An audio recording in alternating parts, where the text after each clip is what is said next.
ตนเป็นประธานขอเจริญสุขเจริญพรสวัสดียามเจ้ากับบรรดาปอออกแม่ออกศรัทธานาบุญตินจองห้องวัดจุหนุ่มเท่าใจยิงเจ้าวันนี้ก็ขอน้อมต้อนรับทุกท่านเข้าสู่รายการมรดกธรรมกำเมืองต่างสถานีวิทยุกระจายเสียงพระพุทธศาสนาแห่งชาติและสังคมคลื่นเพื่อการศึกษาพระพุทธศาสนาและวัฒนธรรมออกอากาศที่วัดฝ่ายหินตำบลสุเทพอำเภอเมืองจังหวัดเชียงใหม่วัดหนองกายตำบลสันปะยางอำเภอแม่แตงจังหวัดเชียงใหม่วัดป่าแดงมหาวิหารตำบลสุเทพอำเภอเมืองจังหวัดเชียงใหม่วัดพระนอนปากเกตีตำบลยางเนิงอำเภอสระปีจังหวัดเชียงใหม่วัดหัวรินตำบลตงสะโตกอำเภอสันปะตองจังหวัดเชียงใหม่ตลอดจนเครือข่ายกัลยาณธรรมทุกคลื่นความถี่วิทยุชุมชนเสียงตามสายหอกระจายข่าวจุวัดจุวาจุบันจุจอง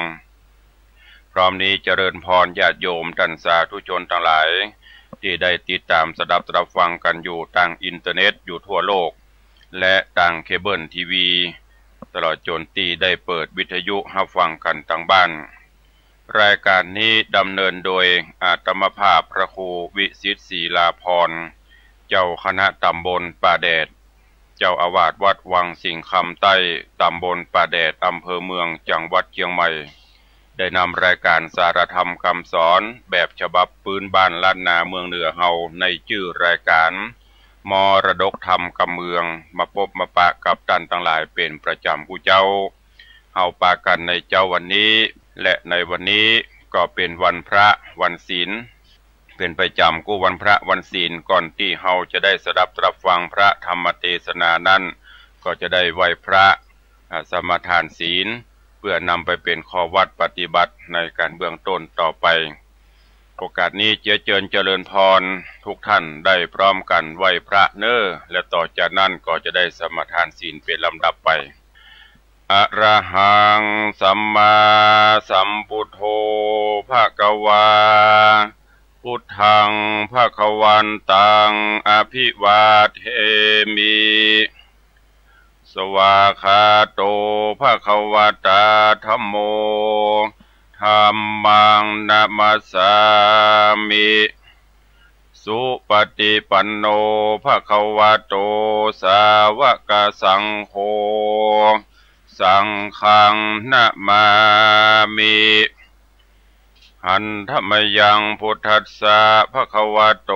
บุพพาคณมการังกะโรมะเสนะโมตัสสะภะคะวะโตอะระหะโตสัมมาสัมพุทธัสสะนะโมตัสสะภะคะวะโตอะระหะโตสัมมาสัมพุทธัสสะนะโมตัสสะภะคะวะโตอะระหะโตสัมมาสัมพุทธัสสะอิติปิโสภะคะวะอะระหังสัมมาสัมพุทโธวิชชาจรณะสัมปันโนสุขโตโลกวิทูอนุตตโรปุริสะธรรมสารถิสัทธาเทวมนุษย์สานังพุทโธภะคะวาหาติ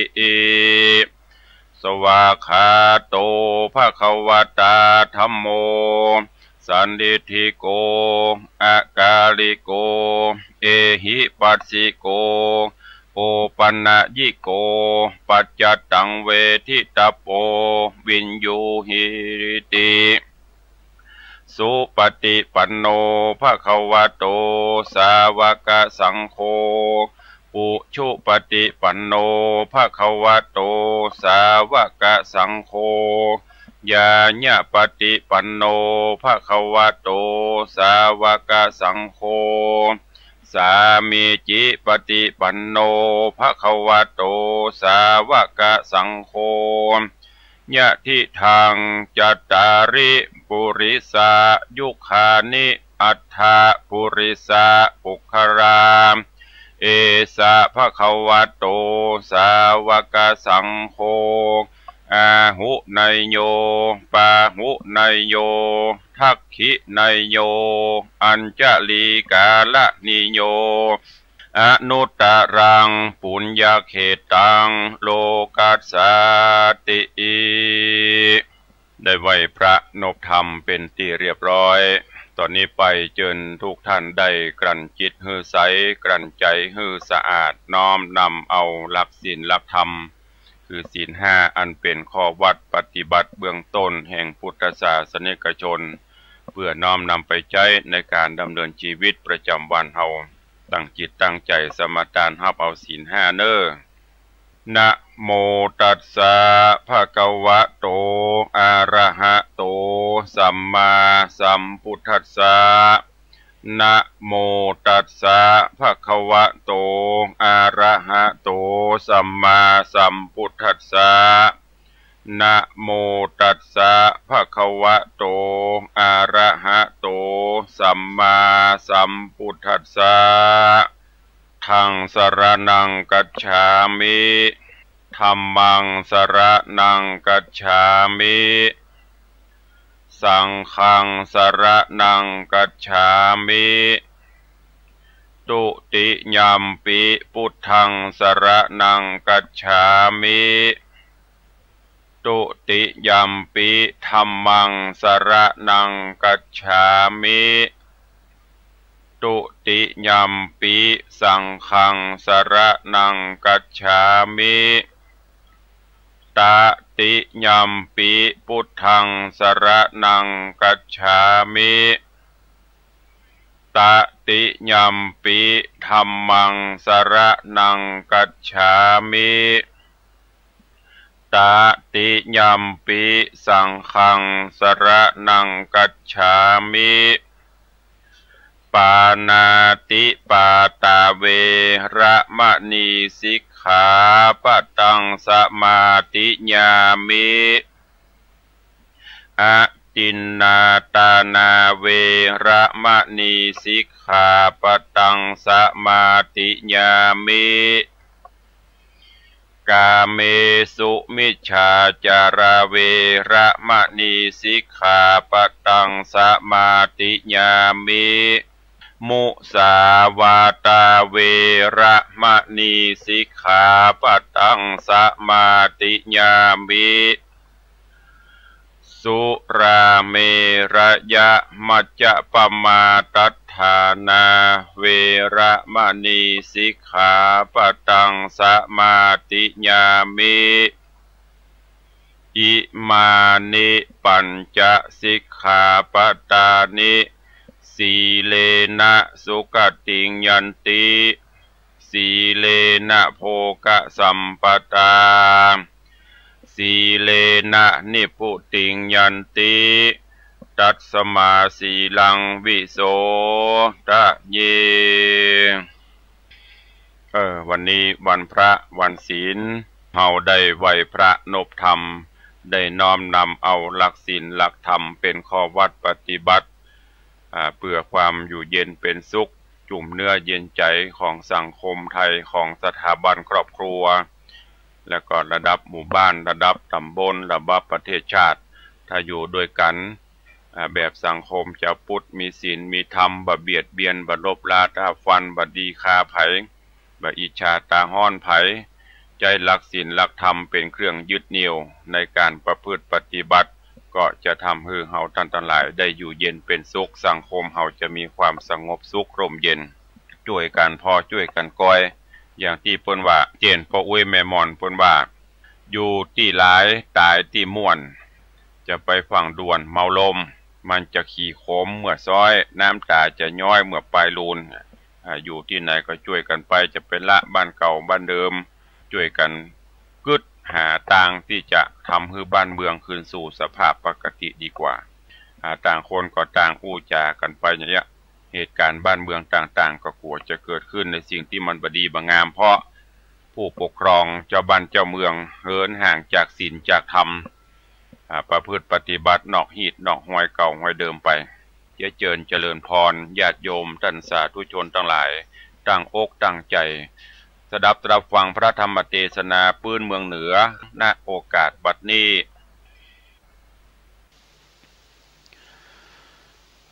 นะโมตัสสะภะคะวะโตอะระหะโตสัมมาสัมพุทธัสสะพุทธันจะธัมมันจะ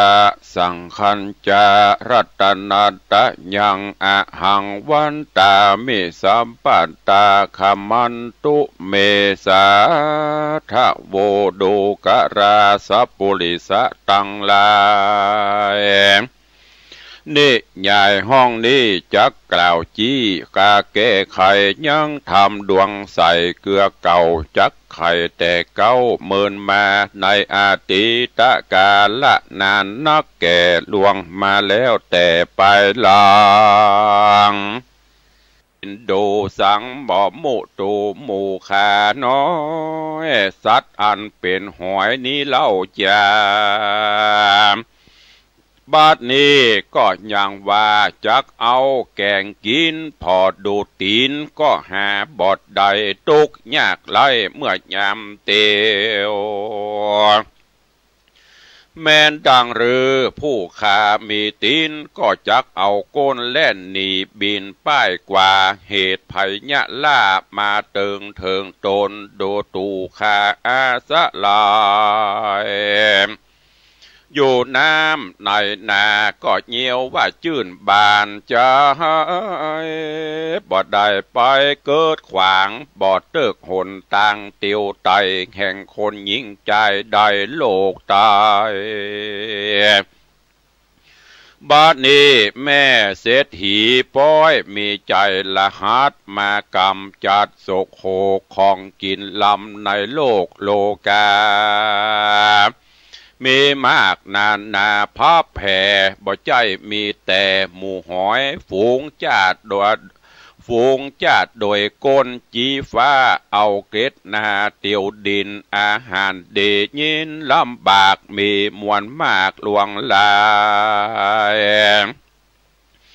บ่ใจมีแต่หอยดำเต้าอีและแม่เศรษฐีเฮ้ยตาในกาละยามนั้นแม่เศรษฐีสามมาเร่งด่าเก็บเอาหอยมาแกงกินกับเขาว่าน้ำหอยนี่นาหวานกินลำลายมากโล้นคนจอบสู่เหลือลายสามมาเอาการกินเลี้ยงตังมวลและฤดูกาลาจุ่มหอยเฮามวลหมู่อันยังอยู่ในแม่น้ำวันนี้เฮาพรำเย็นจักตายชีวิตเลี้ยงบำบายวินาศดับจิตขาดเมื่อมอนเฮาหมู่หอยจอมดำกำเศร้าอันขังอยู่ในเล่าหม้อดินตุกเมาวินหายม่วนชีวิตด่วนมรณังตายในวันนี้แหละนอมือนั้นย่าเศรษฐีเนี่ยบอดีละลูกเนี่ยกกากเอาหอยมากมาแกงเมื่อยามแหลงไก่ข้ามนางเหลียวล้ำเรือแรงรีบมาแกงหอยรีบแต่งดากอยตำพริกและเกลือดังไฟลุกไหม้เรือเปลวเหลืองเอาหม้อดินแกงขึ้นตังแล้วซ้ำแล้วก็มาโซนหลัวเขาเอาไฟแรงเปลวไฟแดงลูกไหม้น้ำหม้อแกงไฟดะเดือดละล้านเดือดโดยเปลวไฟควักพริกใส่ลงหม้อเอาปากกลต่อกวนเก่าเปลวไฟแห้งเอาไม้น้ำห้อนเดือดหาดันตันใจยามเมื่อนางยกเอาหอยสัตว์ลงลอยในหม้อใหญ่ไฟ ฝูงหอยก็มาร้องให้วอนขอว่าดูราแม่เศรษฐีตูนี่นะเจ็บปวดดาจากลวดติงตายขอเมตนายเป็นเจ้าจูงไว้ชีวิตลูกระเต่าหมู่คาแดเตอส่วนหญ้าเศรษฐีมันบ่ฟังกรรมยกเอาหวยตกต่ำลงหม้อแกงน้ำฮ้อนแร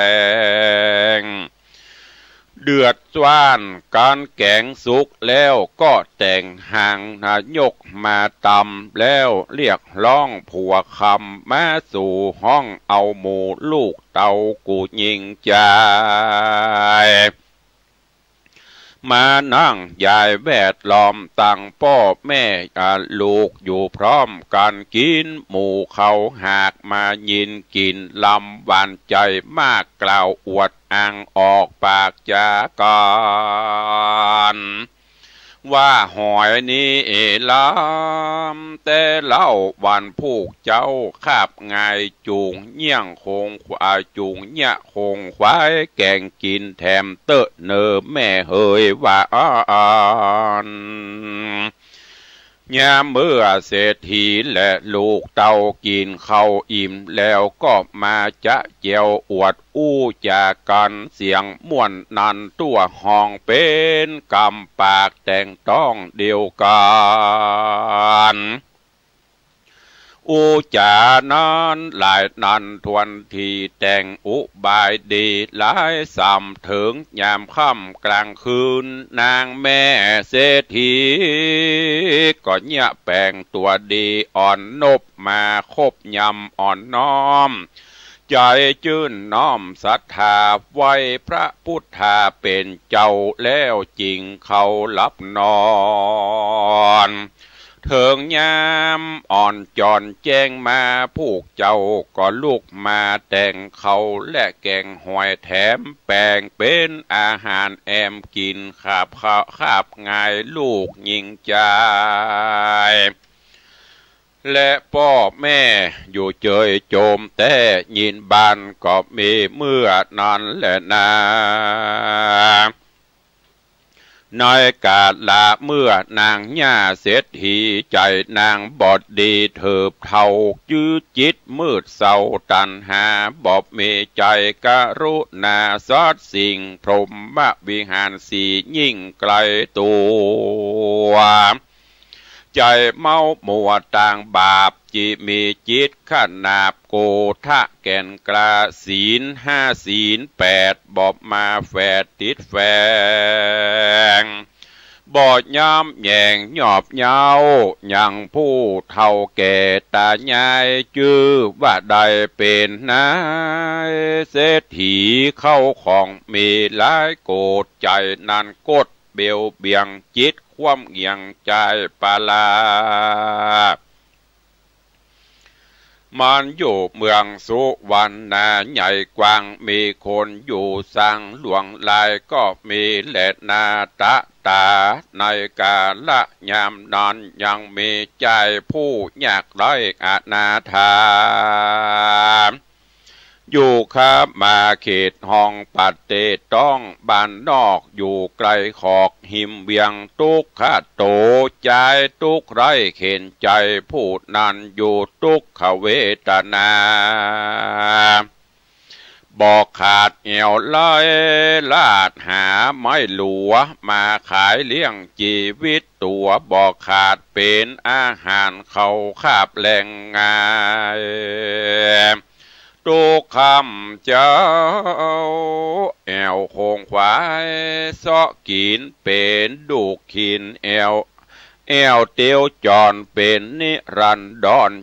ใจถึงยามแจ้งควายมาแล้วก็กลาดแล้วเข้าสู่ป่าแอวสอดลาหาลัวเป็นอันตุกโขลำบากเต่าว่าใจนั้นบ่พรากจากศีลธรรมปัญจสีลังศีล5เสนเจ้าบ่หลีกเว้นอยู่หักษา ยังมีในกาละวันหนึ่งเจ้าแก่นไทยใจผ่านเข้าสู่ดงดานห้วยใหญ่ก็ไปพบใส่งูเห่าความโศกเศร้าปะลาก็มาโจรใส่งูเห่าตัวใหญ่หิงสาก็โตสาโคดคิวมาโศกกับติวตนใจเจ็บปวดลายดิ้นสั่นกลางดงตันปากว่าอ่างบ่มีคนใดมาปะหันใส่เจ้าปิดให้งูเห่ามีหลายตุกตะใจหนุ่มเนาจริงลวดเข้าสู่มรณะดับขันธามวยหมอดดับจิตถอดเป็นผีเป็นกะเป็นแต่กรรมเวรมีไปหลังได้คืนปังมาครอบมาซะย่องตอบเฮือตายในกลางดงไพรป่ากว้างกลางเถื่อนจ้างดงดอนโดยจิตอาวรณ์แห่งเจ้าจริงเอาวิญญาณเข้าปฏิโสนกำเนิดมาบังเกิดในต้องหญ้าเศรษฐีได้45 วันดีมาควายหญ้าเศรษฐีก็ต้องใหญ่ป่ามานต้องกุมารนอ้อยนางจิงก้อยยกป่าตาตีนแอวสะแหวงหากินเตี้ยวต้องไปรอดแผ่วห้องกลางนาเสาะสะแหวงหาหอยแถมเล่ายามเมื่อนางเท่าเก็บหอยได้ยินเสียงวอยในต้องเป็นเสียงห้องมาจากต้องนางแห่งนางเสียงนั้นครางแหบให้ฟังแต่ใส่กับหูก็ดูมาจากต้องนางกิ่งซ้ำเงียงหูดักฟังดูทวนทีก็ได้ยินเสียงดังมาแต่ในปุ่มนางก็มีแลในเมื่อนางเศรษฐีได้ยินเสียงให้แห่งเด็กน้อยในตองประมาณนางก็ยินสั่งกาใจบ่ใจน้อยนางจิงก้อยไหวนาคืนมาสู่กาวาเฮือนแห่งห้องส่วนเสียงลูกให้ในต้องก็ลวดดักเสียนางย่าเศรษฐีกันว่ามารอดแผ่วเฮือนมันก็จะเสียงมันกล่าวตานและแก่เจ้าบ้านคนเฮือนว่าแจเจือนไปในเสียจ้าบ่อยู่นางจิงรีบไปเอาหม้อตองปากบินปองปากบินปองเอามาขังยังหอยนาฟุ้งใหญ่อันนางเก็บได้นำมายาเมื่อตาวันเดือดใหม่ฮ้อนแต่ใส่นักหนายามนอนหมู่หวยก็มาห้องลำหาไอออกปากไว้เป็นกรรมคนว่าหมู่เฮามาจนตาอยู่ข้างแกหม้อใหญ่วันนี้พร่ำใดจักตายนอนกลิ้งหงายเสียงขาดย้อนแย่ผีพรายบาปเมืองเปงย้อนแย่ผีพรายบาปเปียงเป็ดเนี่ยดังเพดมาแต่งซ้ำยับมาขังไว้ในหม้อตั้งใจล่อกลางจะตั้งไว้ต่อกลางจานมายินผานใจลำบากกันบอกวันนี้ก็วันพูกหมู่เฮาจากถูกเอาแก่งกันบอดยามแรงก็ยามคำหมู่หวยดำกำหลวงลายตุกวำไวถนัดเปิ้นจักมากำจัดแกงกินตุกเมาวินลำบากกาละหากแต่วันนี้นา เฮาจากตายหนีฮาดปัดพรากเอาตัวจากหนีกันโฮโฮบัตะโอยนอจุงเอากันอยู่ก่อนเตอะเนอป้อปิตามันดาป้อแม่จุงเอากันดักลี่อยู่แต่ในดินอย่าฮื้อคนยับเอาไปกินแกงแค่แกงอ่อมดังตูข้าเนย่อมติงตายโหโอยหนอหมู่ข้านี้ก็จักได้ปัดพรากตายเสียจากลูกเต่าวงใหญ่จักได้ตายปัดพรากเสียยังฝูงหอยตาตัวมอยดำกำเสาละเสียจากเงาผัวแป้งเปิ้นจักมาแกงกินลามซาอ่อมตุกไม่หม่อมในวันนี้ตูจักได้ปัดพรากเสียจากที่อยู่กลางนาจักได้ตายจากพระดิญาเมียมิ่งตูข้านี้ดูเคราะห์ลายยิ่งมาโจรโอ้ยนอได้เกิดมาเป็นหอยดำมวนกำเศร้าเปิ้นก็มามัวเมาประมาทเงียบออกจากพรากบวกน้ำอันเกยซ้อนซ้ำแอวไปมาได้มาพรากปิตาพ่อแม่มันดาตูคาเป็นสัตว์บ่มีตีนเอากันอยู่ในดินใต้น้ำตุกยิ่งล้ำบ่เหมือนพายได้ดวงใสแผ่นผ้าตุกนักกว่าก็คือหอยบ่มีตีนมือและปีกจักเตียวกว่าไปมาก็เอาแต่หน้าทะเลดินก็หากไปไกลก็หากไปไกลยินลำบากตุกรายราดกว่าเปิ้นตั้งมวลในสากลโลกไตตุกยากไรอนาถาสัพเพสัตตาดูราฝูงจุมหมู่เดียวอันกลมเกี่ยวอยู่ในน้ำข้าขอสั่งอำลาตั้งปูป่าตั้งแมงดาและกุ้งนิ่วเหนียว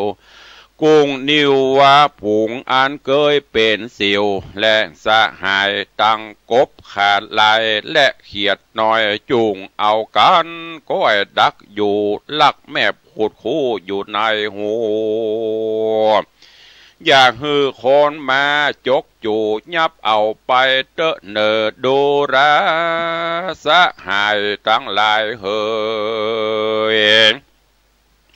วันนี้น่าเลยฮอนหายตุกแสบไม่เหลือลายเหตุภัยยะอันลายมาตกใส่ฝูงราหอยนี่นาพร้อมถนัดบ่ได้ไปลักของไผ่บ่ได้ผิดกับพูดใดคนอื่นเต่าอยู่ระรื่นในน้องเอาตัวปองในดินอาหารกินเลี้ยงใส่ก็กินแต่ใบไม้อันเน่าและมูลใครเก่าแก้มดินชีวิตอินทรีย์เลี้ยงยากบ่มีพูดใดมาอุปถากเลี้ยงลุ่มลา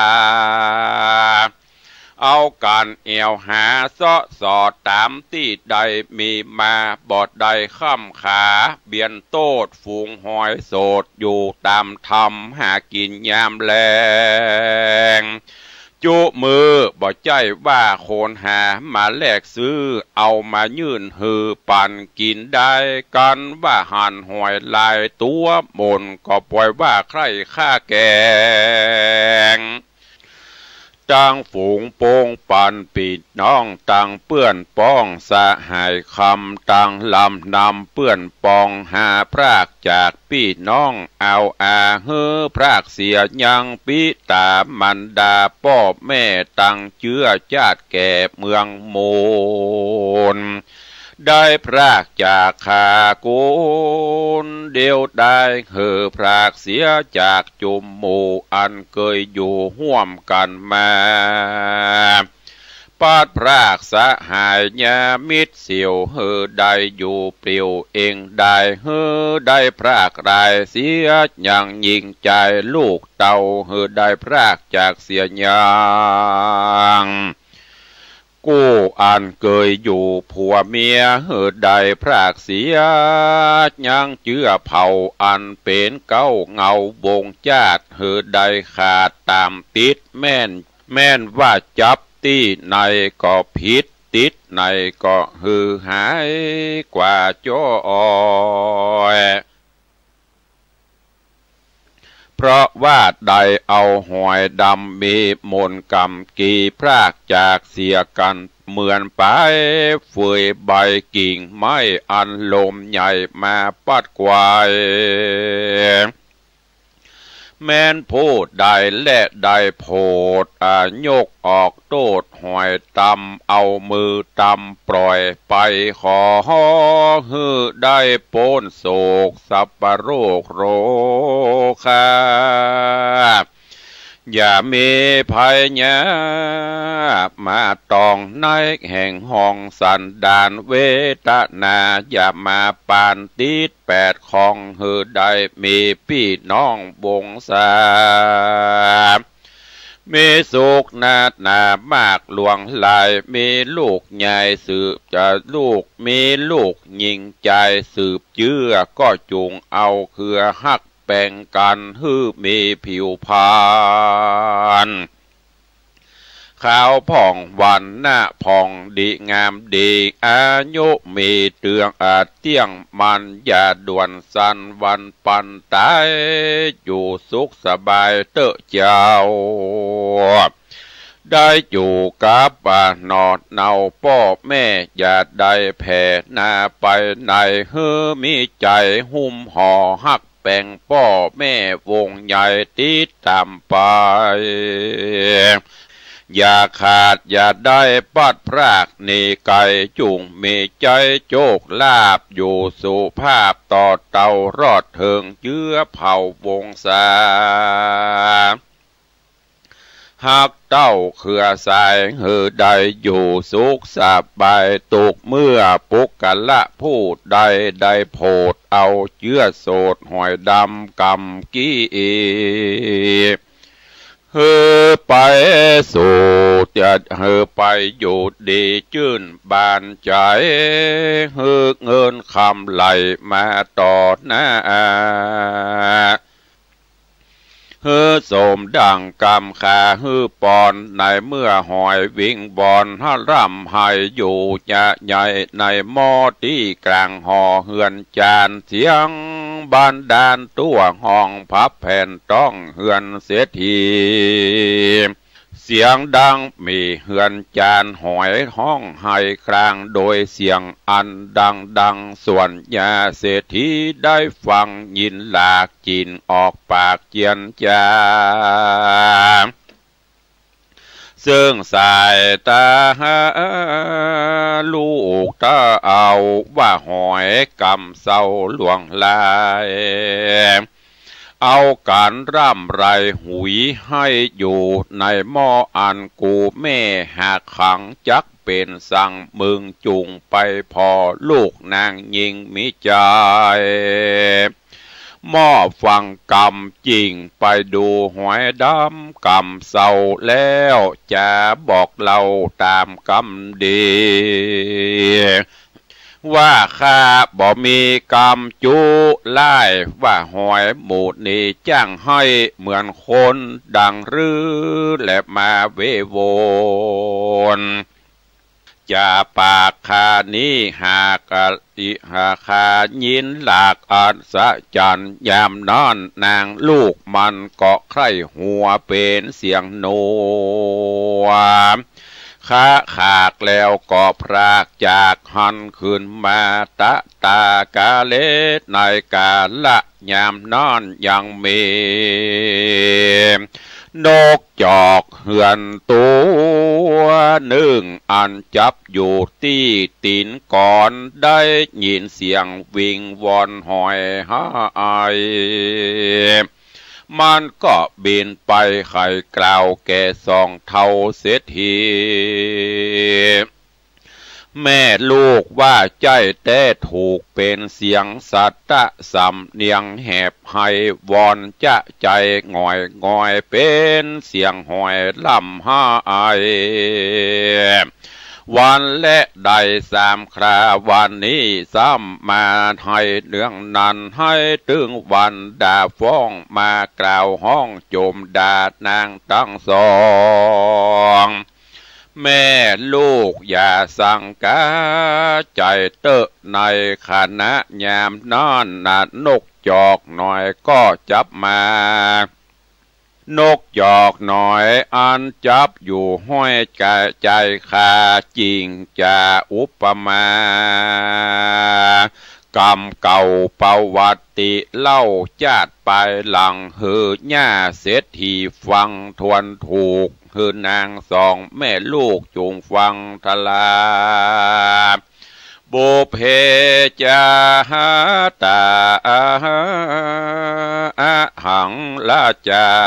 ตาในกาละเมื่อก่อนมีบ่อพรไกกาข้าได้เกิดมาเป็นพญาสวยลาดนั่งภาศาสกินเมืองเตจะเรื่องภาพซ้ำเข้าน้ำมากลำเลือหลายหลากได้ภาพซ้ำสุขไปเมื่อนานยังไม่ในวันหนึ่งข้าก็ได้ปากจะใครจำฮือนางสาวไปเก็บเอาหอยมาแกงออมมีตังหอยมอมและหอยตองเก็บใส่ซองใส่ซาใหญ่ปลากีบข้างคืนมาสู่กาวาเฮือนไผ่มันรีบดายานฟ้าวฟังเป็นอันกั้งแกนเล่นแกงหอยเสียงวอยปากด้านจากกันสุกแล้วดากันสุกแล้วดาหากดาโป่งลงโคนปันปวงสะสู่แกงหอยแต่งหางเข้ามากินไผก็ยินดีมวนมากเลี้ยงกันหากเสียงนานเต็มโฮงการเสียงมีดังตุกที่ในหอทวนมนปอโมดมอดปัดเมียงปัดเมียนขอดกินเสียงครางเล่นกันม่วนต่อเตาเสียงทวนตั้งวานการพะญาโจติตายกลากาดดับจิตขาดตายไปก็ได้มาเกิดในกำเนิดเป็นนกจอกเฮือนตัวน้อยมาจับอยู่ห้อยใจขาการมรณาตายไปก็ซ้ำจักใดไปตกนรกสะบวยมกมอดไม่ตลาบใดเมื่อนานเสียงจีร่างการนานมากได้5 ปันจากบอกไกกาก็กะเหตุใดเอาหอยมาแกงอ่อมบิบากยอมเต็มตัวก็ปูนดีกัวแต่ใส่วิบากมาไล่ตัวตันอยู่นี่แหละว่าอ่อนยามนั้นยาเศรษฐีผู้เฒ่าจริงจ้าซึ่งลูกเต่ายิงเดียวว่าดูราสมชะเหลวเฮยน้อยนาเจ้าจุงไปบอกแก่ปอพิตาใครขี้ญาบอกกล่าวแก่ตนป้อเจ้ารีบเร็วเตอะทัดนั้นนางลูกยิงเดียวใจหม้อก็รีบเมื่อบอกต่อป้อพิตา ว่าดูราป้อเป็นเจ้าดังคาลูกเต่าได้ยินมายังมีสกุลนานกจอกมันมากล่าวบอกข่าวสารว่าจุมหอยในนาอ่านขังอยู่หมอได้ให้ห้องต่อเป็นกำฝูงหอยดำดังบีนันเนืองมีห้องลำหายเสียงเดือดไหมในเหือนเสียงกล่าวห้องเหมือนดังเสียงคนดังเววนกุ้มกว่าถึงรอดฟ้าไปบนรอดเรโลนตัวตาวาติงสาตะลาบยามาและตูสิดาถึงนิมมานาราตีลอดห้องบนรอดห้องปรนิมมิตาวาสาวาสวัสวัสดีจุจอดต่อเต้ารอดจักรวาลเสียงบ้านดานก้องเกิดเสียงห้องเดือดจมสามพับรอดคำไปไกลแผ่วรอดใดเวจีปุ้นก็มีแล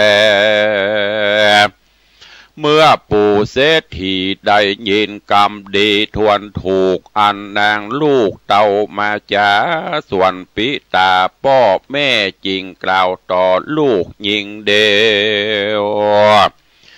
ว่าดูราชมชาเลวเฮ้ยหนุ่มน้อยกูพ่อก็บ่เชื่อถอยกำจาดังกำลูกมาบอกกล่าวร้อยว่าเป็นข่าวเครือใหญ่แม่นเป็นกำไผ่กูบอกว่าอันนี้หากเป็นกำจาแห่งสากุนานกจอกเหือนมาว่ากูนี่นาบ่เชื่อแล้วถ้าเท่าคือปู่เศรษฐีแย้มอย่าย้ายแย้มใครหัวตีเป็นนวาจีออกปากเฮ่อเฮ่อเฮ่อเฮ่อโดยเสียงอันดังมากนักแลตากาเล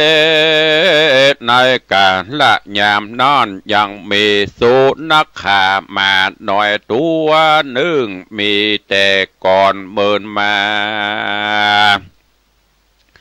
มันก็อยู่กับเศรษฐีบ่พรากยิงมาตานปากกำจาวาตาตะดูราปิตาเฮยป้อเศรษฐีเป็นเจ้าข้านี้ป้อยได้ยินมาว่าฝูงสัตตาหอยดำกำเศร้าร้องให้อดเอาเสียงคลางปางเมื่อข้าได้เกิดมาเป็นนกยังกอดได้ซับกาบเอาหอยมากินเป็นอาจีนบอกขาดกันข้าตายจากชาติอันเป็นนกยังกอดได้เอาจิตวางไปเกิดในนรกเดือดเวจีสะวยวิบากมีเมินนานเสียงจีระการเมินมากได้500 ชาติเป็นทัลาและนายามนอนปู่เศรษฐีฟังยินลาก็ตกใจมากยินกลัวทวนดังหัวปองก็กลัวมากตามกรรมมาหากมาบอกจาเศรษฐีก็มาสร้างผลบุญกัดตำนุนไปบอกขาดศีล5 ศีล8หากตือแปลงจริงคบยำแยงผู้เท่าแก่บ่ได้หลีกเว้นแว่ไปในจิตเลื่อมใสติดต่อตามบาทคอในธรรมไว้นบคบยำข้ามเจ้าลวดเอาหอยดำกำซะเอาอันขังอยู่ในหม้อเหือนจานลวดเอาไปถอกใส่คืนน้ำปล่อยเสียกู้ตัวสัตว์นั้นเศรษฐีก็พรำยินดีมากนักและนาประภาเคตั้งแต่นั้นไปนาเล่าปู่เท่าเศรษฐี ก็แปลงใจดีจมมากจำศีลภาวนาญาตินามหมายตานอุติสการนาบุญย่อมือตุนตั้งเกลาทุกคำเจ้าย่อตาลก็มีทุกเมื่อและเบื้องหน้าแต่นานไปนาเป็นแต่นาบุญแห่งพุทธังกูลมากำจูนูนบ่พรากจริงใดสะบุยกรรมวิบากมาสะยองตอบถึงตัวดังอันในขันนายามนั้นอายุเศรษฐีได้45 ปีเติงมาเจ้าก็ไปจำศีลภาวนาทุกเมื่อโดยใจเชื่อกองบุญกะตำนูนไปบอกขาดยามนอนยังมีตุกตะผู้นึ่งมันก็เตียวแอวขอกินตังผ้าขอกินเขาตังผ้านุ่งห่อขัวใบผ้าหญ้าก็ตานไปจุเยื่องตังผ้านุ่งเครื่องหลายอันตังเข้าน้ำปัจจัยทุกสิ่งดูทุกกตะได้หับตานของยิ่งเจ้าก็จริงลงเฮือนมายามนั่นพญาก็ยุหมาฮือเลยไหลแยกคิ้วใส่ใจกำพระตุกไม่มาถึงพานตุกมาปานลำบากเถิงตนโดยกรรมเวนโดยกรรมเวรุโดยกรรมเวนวนดังอีในเมื่อพญาตายไปแล้วก็ได้กาดแก้วเกิดมาเป็นคนกรรมนั่นมาบันโดนซะย่องตอบได้คืนครอบถึงตัวจริงเกิดมาเป็นคนต่ำยอบเพราะกลัวกรรมมาวิบากมาตอบเลยตานจริงได้ผ่านมาเกิดในกำเนิดตุกตะกำพระบ่มีเสื้อผ้าและของกินยินมาเป็นตุกนักแก่หือพ่อแม่ตายละจากใจจริงตุกยากเหลือหลายเข้าของหลายอันใดบ่มีสักสิ่งตุกลำยิงเหลือใจเต้ามีสินใส่บ่พรากบ่หือได้ขาดเสียตนบ่แผ่ผวนเบี่ยงใจบ่โยกย้ายไกลกายามเมื่อเข้าดงนาห้วยใหญ่ก็ไปปะใส่งูเห่าสกตายแล้วนำจิตกายมาเกิดในกำเนิดเศรษฐีเกิดมาในชาตินี้บุญมากรรมส่งอยู่ย่ำหลวงส่งอยู่ย่ำหลวงหลายจริงสุขสบายต่อเต่านางเป็นเจ้าแก่เงินคำก็โดยบุญกรรม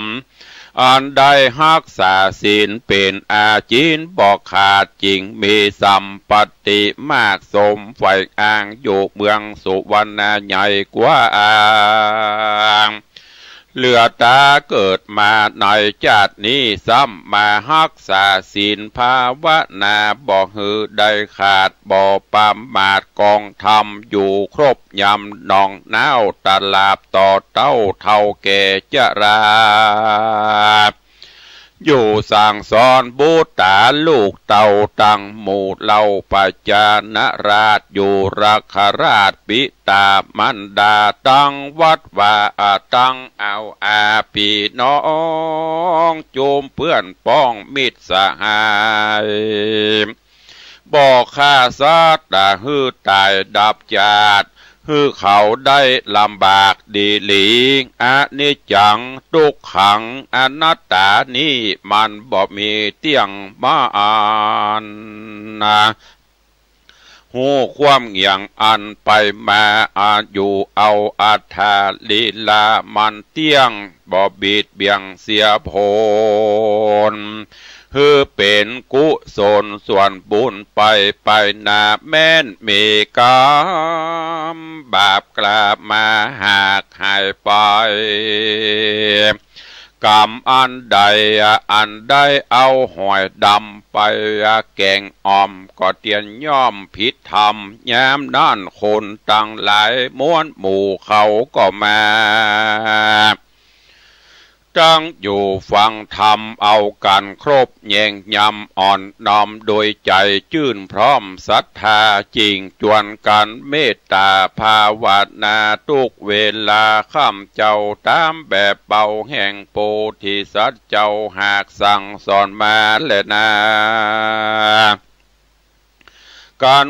ว่าสั่งสอนคนต่างหลายแล้วก็คือเขาของเป็นตานแก่คนและสัตว์มีใจบานบริสุทธิ์ดังน้ำใสสะอาดก็มีแลผู้กะละผู้ฮือหมากเมียงปูยาเป็นตานมีจะลดกินปรากหอมฮือผ้าเหลืองเป็นตาลมีผิวเนื้อบริสุทธิ์ขาวนักฮือตาลเงินคำจ้อตุงและชัดเพดานกลางมุงบนหัวพระเจ้าดังอัญจาก็จักได้เป็นพญาอินตาใด660 ชาติแล้วก็ได้เป็นพญาจักรวรรดิราชราชามหากษัตริย์ตนใหญ่จักได้ภาพไข่ประเทศราชบ้านน้อยเมืองใหญ่ต่างมวลนั้นสงไข่นึ่งจะแลอันว่าฮือเกิบสุบตีนเป็นตาลย่อมมียวญาณจางมามากนักฮือตาลนาวิทย์และบอดน้ำเป็นตาลเตียนย่อมเกิดเป็นขุมเงินขุมคำได้84,000 ขุมฮือตาฮือเข็มเป็นตาลจักมีปัญญากล้าคมยิ่งนักฮือมีดขูดมีดโกนและพระควานเสียมและขอบกเป็นตาลเตียนย่อมระงับดับเสียอย่างบาปอันใดโตดต่างหลายจักก็จักล่ำงับกับหายไปเสียงฮือเข้าก้าคิงเป็นตาลแม้ในปัจจุบันนี้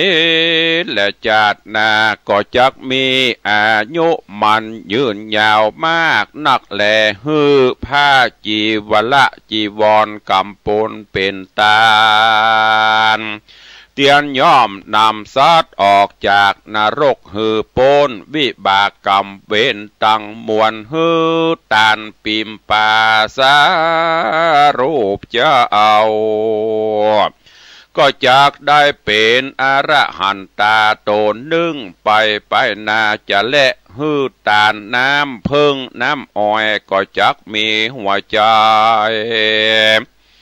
บริสุทธิ์มีเสียงก็ม่วนจะหวานและฮือน้ำสวยนาและน้ำบริโภคเป็นตาลจักมีฮือโตนอันขาวดังเทวดานั่นแหละฮือตานยาหายพญาตโลกาจักได้อยู่สุขสวัสดีตุกเมื่อจักมีอายุมันยืนยาวมากนัก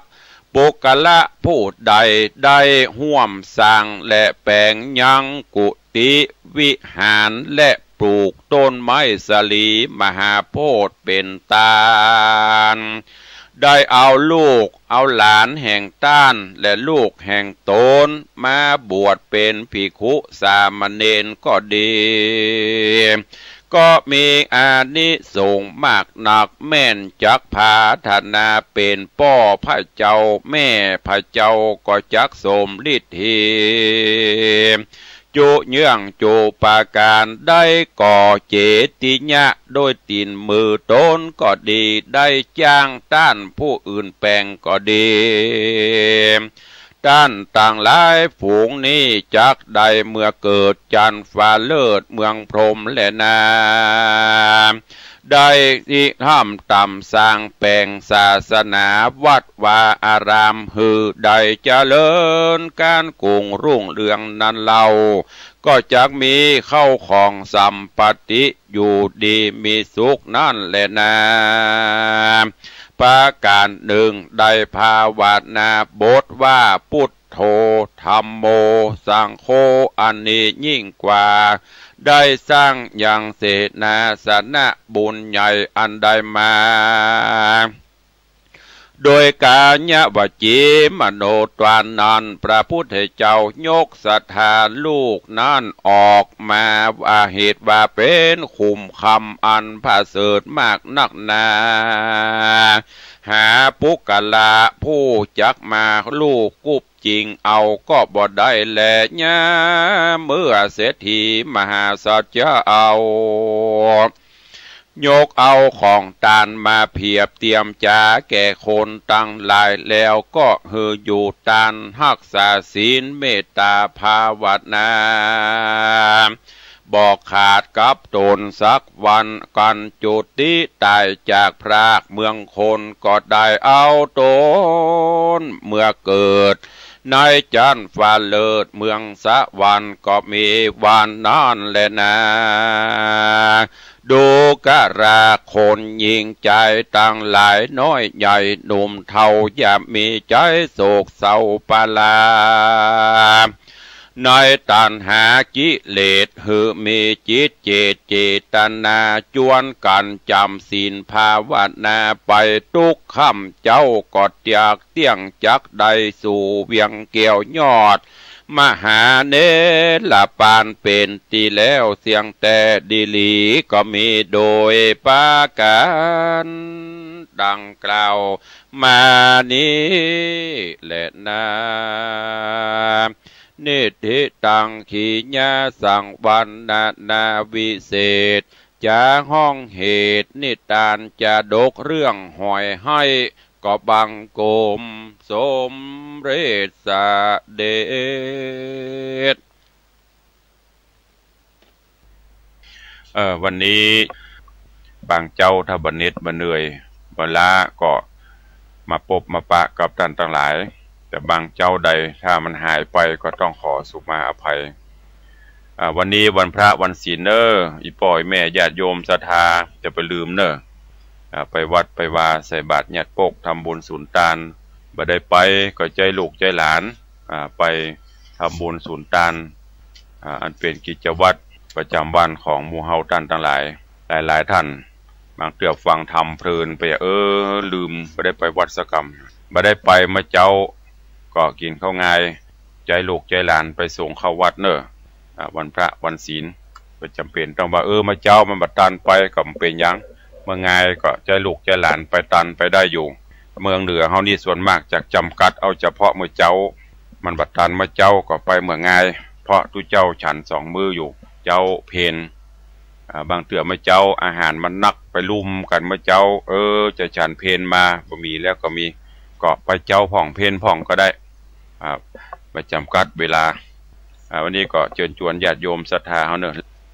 พอความสุขสวัสดีจงบังเกิดมีกับญาติโยมท่านสาธุชนทั้งหลายและครูบาอาจารย์ท่านเจ้าจุตนจุองค์ขอทุกท่านมีความสุขกายสบายใจอยู่เย็นเป็นสุขสุขภาพพระนามัยสมบูรณ์แข็งแรงเหมือนกันจุตนจุองค์เนอะจัตตาโรธรรมาวัฏันติอายุวันโนสุขังพลัง